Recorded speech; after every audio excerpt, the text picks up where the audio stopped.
অতি জনপ্ৰিয় ডাল পৰঠাৰ ৰেচিপি লৈ আজি মই আপোনালোকৰ মাজলৈ আহিছোঁ আৰু এই ৰেচিপিবিধ আমি সাধাৰণতে টিফিন ৰেচিপি হিচাপেহে আমাৰ কাৰণে বেছি ভাল হয়। খুবেই স্বাস্থ্যসন্মত আৰু কম মছলাযুক্ত এইবিধ ৰেচিপি আপোনাৰ সন্তানৰ বা চাকৰিয়ালজনৰ হাতত যদি তুলি দিয়ে নিশ্চিন্তে আপুনি দিনটো থাকিব পাৰিব। আহকচোন কি কিনো সামগ্ৰীৰ দৰকাৰ হ'ল আৰু কেনেকৈনো আমি কম বস্তুৰে প্ৰস্তুত কৰিব পাৰোঁ তাৰ পদ্ধতিটো চাই ল'ব। খুব কম বস্তু লাগে আৰু কম সময়তে বনাব পাৰি। আজি মই বনোৱা নাই, এজনী ভণ্টিৰ হাতত মোৰ পাকঘৰটো গতাই দিছিলোঁ, যিহেতু তাই সেইখিনি সময়তে মোৰ ঘৰত উপস্থিত হৈছিল। চাওকচোন, চানা দাইলখিনি কোমলাই 2টা কাশ্মীৰী মিৰ্চ দি দিয়া হ'ল আৰু অলপ হালধি আৰু অলপ পানী দি এটা হুইচেল মৰাই নমাই থ'ব। এইটো চাকি আটা, যিটো ৰঙা আটা বুলি কওঁ, এইটোৱে আমি ডো বনাই ল'ম। আৰু পৰিমাণটো আচলতে আটাৰ কিমান দিব লাগিব সেইটো আমাক কোৱা প্ৰয়োজন নাই, কাৰণ আপোনাৰ ঘৰৰ মেম্বাৰ অনুসৰি আপুনি বনাব, সেয়েহে পৰিমাণটো আপুনি নিজে ল'ব। আৰু এইখিনি ঠাণ্ডা পানীৰে এনেকৈ সানি ল'ব। পানীটো একেবাৰে নিদিব, কম কমকৈ দিব লাগে। আৰু ডোটো আমি ৰুটি বনোৱাৰ দৰে একেবাৰে কোমল কৰিব নালাগে, অলপ টানকৈ ৰাখিব লাগে। গৰম পানী কিন্তু ব্যৱহাৰ নকৰিব। যিটো ডাল পুৰিৰ শুদ্ধ পদ্ধতি, সেই পদ্ধতিটোহে মই ইয়াত দেখুৱাবলৈ গৈছোঁ।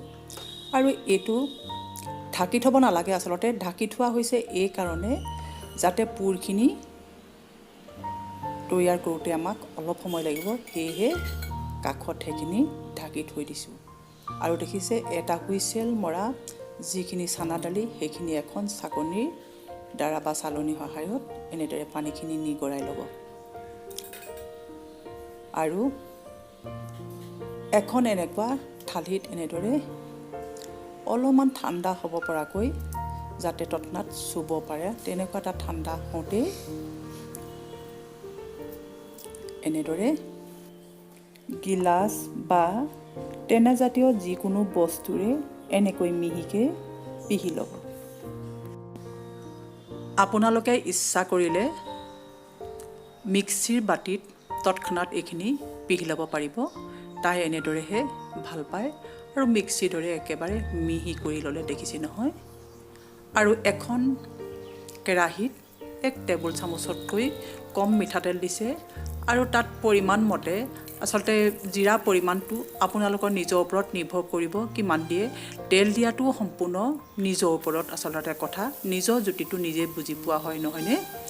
আৰু জিৰাখিনি যেতিয়া ৰঙচুৱা হ'ল আৰু যিখিনি দাইল পিহি লৈছিলে সেইখিনি দি দিলে। তাৰপিছত নিমখ দিলে। নিমখ দিয়াটো সম্পূৰ্ণ নিজৰ ওপৰত কথা, আপুনি কি জোখত ভাল পায়। কিছুমানে নিমখ কমকৈ খায়, কিছুমানে বেছিকৈ খায়। সেয়েহে যিকোনো ৰেচিপিত নিমখটো সম্পূৰ্ণ নিজৰ ওপৰত নিৰ্ভৰ কৰে। আৰু এইখিনিত তেতিয়ালৈকে ভাজিব যেতিয়ালৈকে চিপকি ভাৱটো নাথাকে, যিটো আঠা লেটিয়া বুলি কোৱা হয়। আৰু যেতিয়া জৰ্জৰীয়া হ'ব, গেছটো অফ কৰি দিব। আৰু ঠাণ্ডা হ'লে এইখিনি দেখিছেই, খুব ধুনীয়াকৈ জৰ্জৰীয়া হৈ পৰিল।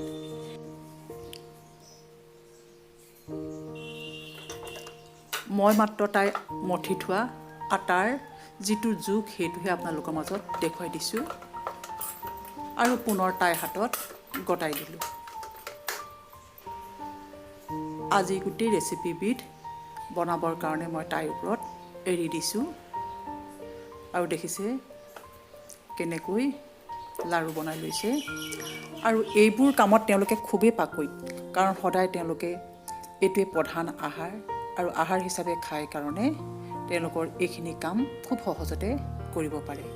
আৰু ডাল পুৰি বনাবৰ কাৰণে দেখিছে আপোনালোকে কিমান সুন্দৰকৈ এটা বাতি প্ৰস্তুত কৰি লৈছে। আৰু ইয়াত 2 চামুচকৈ চানা দালি পুৰ দিছে। আৰু হাতৰ লাজটো চাওকচোন কি ধৰণে লৈ গৈছে, একেবাৰে ফুলপাহৰ দৰে, নহয়নে? আৰু লাহে লাহে যিটো ফুটা আছিল সেইটো নাইকিয়া কৰি দিলে। আৰু দেখিছে খুব ধুনীয়াকৈ তাত যিটো লাড়ু প্ৰস্তুত হৈ গ'ল। আৰু মই অকল এটা দেখুৱাই থোৱা নাই, আপোনালোকে সকলোখিনি ভালকৈ জানিবৰ বাবে তাই বনোৱা পদ্ধতিখিনি মই প্ৰত্যেকটোৱে দেখুৱাই দিছোঁ। আপোনালোকে নিশ্চয় ভাল পাইছে নহয়নে বাৰু ভিডিঅ'টো চাই?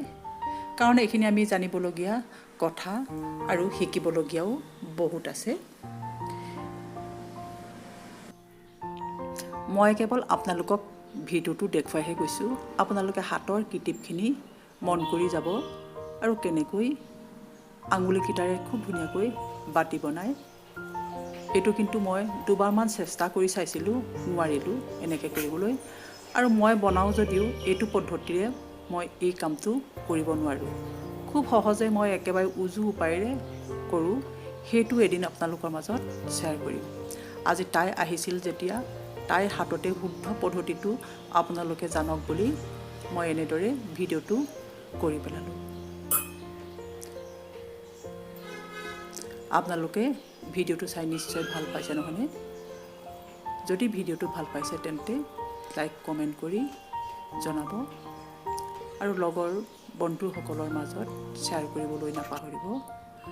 আৰু মোৰ চেনেলটোক যিসকলে এতিয়াও ছাবস্ক্ৰাইব কৰা নাই, ছাবস্ক্ৰাইব কৰিবলৈ পাহৰি নাযাব।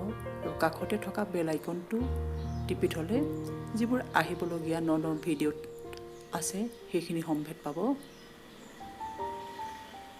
আৰু দেখিছে তাই কেনেকৈ বেলনা মাৰিডাল মাত্ৰ লগাবলৈহে পায়, 3বাৰ নে 4বাৰ বেলনা মাৰিডাল ঘূৰাই কিন্তু খুব ধুনীয়াকৈ এটা সুন্দৰ গোল ৰুটি তৈয়াৰ হৈ যায়।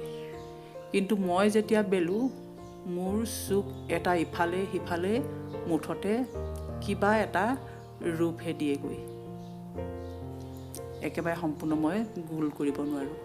এনেকৈ 6খন পৰঠা তৈয়াৰ কৰি ল'লে আৰু পৰঠাখন এনেকৈ ভাজিব।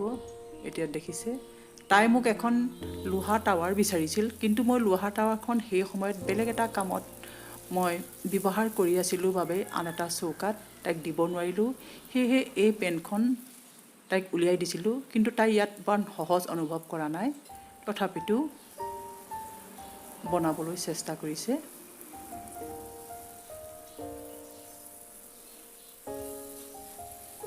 আপুনি পৰঠাত ঘি ব্যৱহাৰ কৰিব পাৰে, বাটাৰো ব্যৱহাৰ কৰিব পাৰে, কিন্তু মই ৰিফাইন অলপ দিছোঁ আৰু ৰিফাইনে তাই কমকৈ বনাইছে।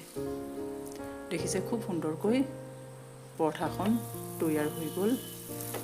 তাই ইমানখিনি দেখুৱাবগৈ পৰা সম্ভৱ হোৱা নাই, সেইকাৰণে হয়তো আপোনালোকে দূৰৰ পৰাই চাবলগীয়া হৈছে।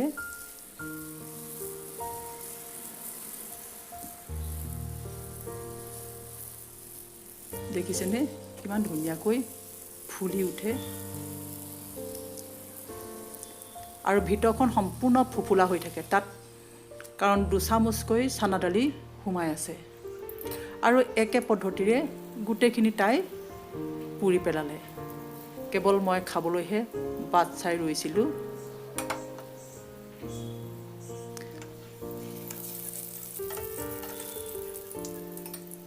তাই হতুৱাই মই আৰু তাহাঁতৰ বহুতো ৰেচিপি আপোনালোকৰ মাজলৈ আনিম। কেৱল তাই জানিব পৰাকৈ আপোনালোকে কমেণ্ট কৰিলে ভাল হ'ব, কাৰণ তেতিয়াও তাই সুখী অনুভৱ হ'ব। মোৰ ফালৰ পৰা মই সেইটো কথা কৈছোঁ। দেখিছে খুব ধুনীয়াকৈ, ইমান ধুনীয়াকৈ ফুলে, গোটেই কণাৰখিনিয়ে তাৰমানে সিজাকৈ প্ৰস্তুত কৰি তুলিছে। ইমান ধুনীয়া ৰঙৰ সৈতে আমাৰ চানা দালি পৰঠা তৈয়াৰ হৈ গ'ল, নিশ্চয় দেখিলে। আৰু পৰিৱেশন সম্পূৰ্ণ নিজৰ ওপৰত কথা। আপুনি মাংস লগত খাব পাৰে, আপোনাৰ পচন্দ মতে নিজৰ ভাজিৰ লগত খাব পাৰে, চাটনিৰ লগত খাব পাৰে, যিকোনো লগত আপুনি ব্যৱহাৰ কৰিব পাৰে, পুৱা গধূলি যেতিয়াই যি সময়ত। আৰু এইজনীয়ে সেইজনী ভণ্টি, তাইৰ নাম হৈছে পাৰ্বতী দাস। আৰু তাই বনাই দিয়া চাহকাপৰ লগত মই কেৱল খালোঁ আৰু আপোনালোকৰ আগত এনেদৰে ভিতৰখন দেখুৱাই দিছোঁ। ধন্যবাদ। পুনৰ আপোনালোকক লগ পোৱা প্ৰতিশ্ৰুতিৰে।